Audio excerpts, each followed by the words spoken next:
Talo fa Tuvalu. Time Tenei, kia nono mai koulua ki tamawiti o Tenei, ko tine whakatukatu ne mātou, whanau Tuvalu toki tā, kako te whakatukanga la Tenei, whakautu tonu loa kia tāua whawhine. Ako whanau Tuvalu toki tā konei ka whaipati atu, ko tine whaite la pepa mālunga, ki lunga loa I masakinga o tāua whawhine, ne? Ko ia Tenei ka whaipati atu mua ko Dr Mahu Anderson, ai esta mawhine tau lega mai te whenua tēnā ko niu tau, a Dr Mahu ne whaite na pepa mālunga, I te obstetrics and gynecology, te da postgraduate diploma. Kai ne whai whoki nei te na swa pepa te la ko te general practice, ne? I mo te GP. I ko nā I te Auckland University I New Zealand. A ko mahu nei tēnā I ngālui Australia. A ko te swa whanau Tuvalu toki tā tēnei ka whaipati atu te swa vaenga o te viti o tēnei. Tēnei ngoa ko Dr Maliesi la tasi. Ai esta ma whine tau lega whoki mai whenua ko nā ko whunā futi mo nā numea, ne? Ako Dr Maliesi foki ko tini whaite na pepa maalunga te lao the Masters in Obstetrics and Gynecology I konei te Fiji National University I Tenei. Ako ia foki ko tini whaite na pepa maalunga te lai te Pediatrics Ia mo te pepa te lai whakautu tonu ki tamaliki, ne? Kai te viti o la tēnei ala awa konei ka whai pati loa ki te ola lei sau katoa o tāua whawhine. Kai ona la me te mataupu tēnei e lasi ki kai tāua foki ki tāua, ne? Te lala ko tini vai ne mātou wa te video tēnei ki vaenga e tolu. Ka ko Dr Mahu la tēnei ka whakasoko atu nei a tātou ki tēnā whaipatinga I te vaenga mua te video tēnei. Whaftailas.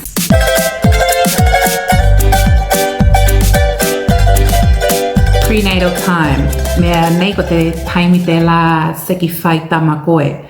Ko te taimi tela ko palani koulua mo tau avaga I mo ko tau partner o whaike I se lua tama I mo ko tamariki te lua, te tolu mo ko te wha.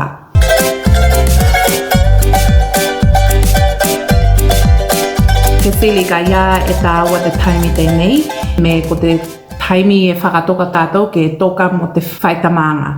E lua auala konei e fia whaipati ki e iau mo te prenatal time. Te tasi ko te whaike toka tau foitino o a healthy body. Ka e lua, ko auala ko la o puipui. Tau foitino mo tau tamariki foki mo tau baby. Mai masaki ko la maua o pokotia koe I tūlanga lo tau whaitamanga.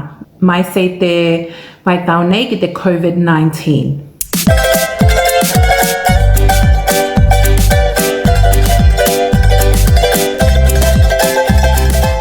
Te auala momo tēnā ne whaipati au ke ko te healthy body.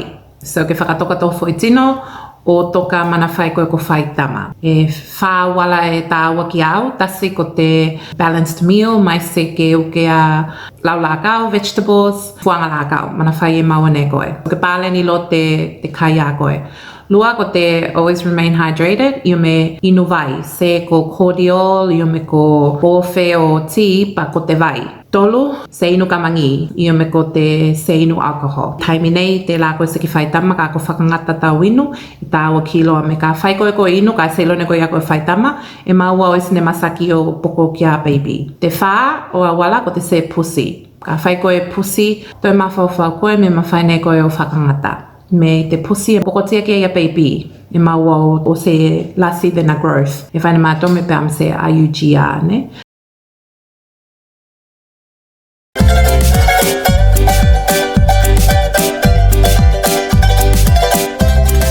Kia wala ko nei puipui tātou mai te masaki tēnei ko te COVID-19. Mai se te tōka ainga mo tau avanga. Me tāua mana whai whoki lātou e kawi loto I awala ko nei puipui tātou mai se koe te whawhine I taimi tēnei ko te COVID-19. So awala ko nei e puipui koe mai te COVID-19, mana whai koe ko palani o faitama, e paukatolo mo taimi mana whai ko whānau koe, taimi mana whai koe sau tamariki.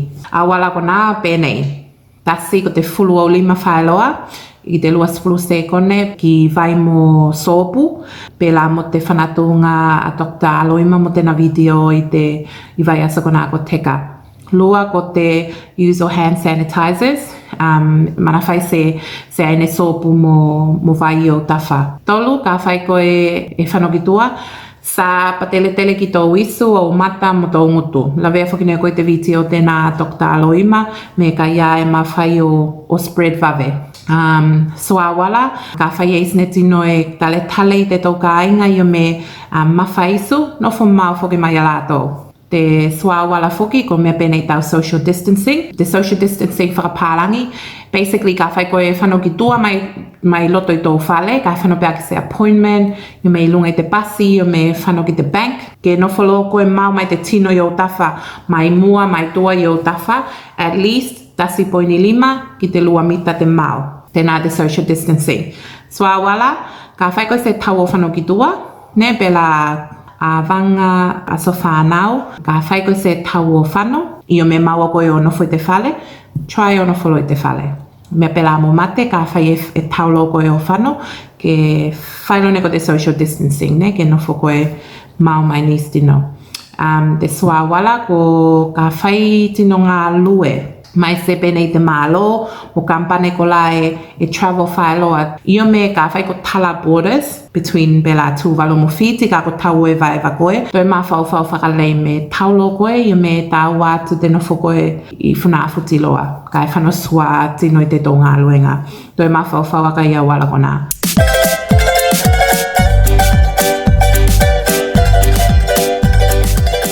Usually New Zealand or Australia, I think for Fiji, at the prenatal time, taua I source whawhine faitama o te ponga Tenei tasi o te folic acid, the preventative measure. The folic acid te fuanga, e ino ne koe whakatasi te aso, e maua ne koe mai tau tōkita, ino me ko te midwife a koe, ino me ko nesi kona ngā loi te clinic tēnā o whawhine faitama. The folic acid e tāua kiloa me puipui nei a tau baby, ke se poko I masaki pēnei ko te neurotube defects. Tasi o masaki mai lalo te group of diseases ko nā, o neurotube defects, masaki tēnei ko te spina bifida. You can look it up. It's called spina bifida.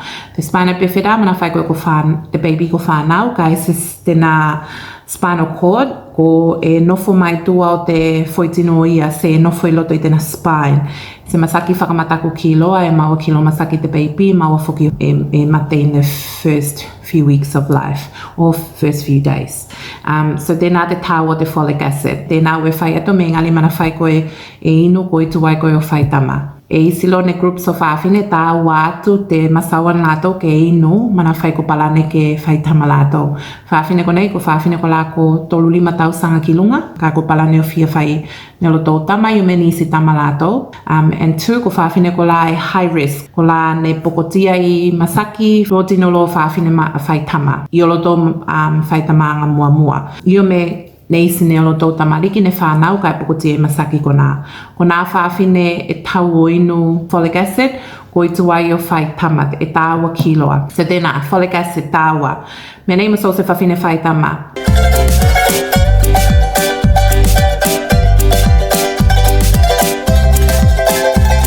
Maise matato ko nei Tuvalu, I whawhine ko nei high risk pregnancies. E tāua keilo ne koe me ka whai ne masaki koe I tau whaitamanga mua mua. E tāua o palani lo koe o whano whanau I whanaafuti I te whakai masaki lasi. Even though koe mataku I te COVID-19, e isi lo ne ala, ne whakatokaanga te whakai masaki, e whai mana whai e isi se case I Tuvalu. Tela te tāua, ko koutou, ka whai mai se whawhine ko nei e nofo I whenua I tua o whanaafuti, e tāua ke toi mawhau whau koutou, o whoki mai ki whanaafuti, mana whai koutou o faitama ke whanau, mai se kōpiri ki te whanau. So tenei te taimi nā palane loa o lo ki whanaafuti.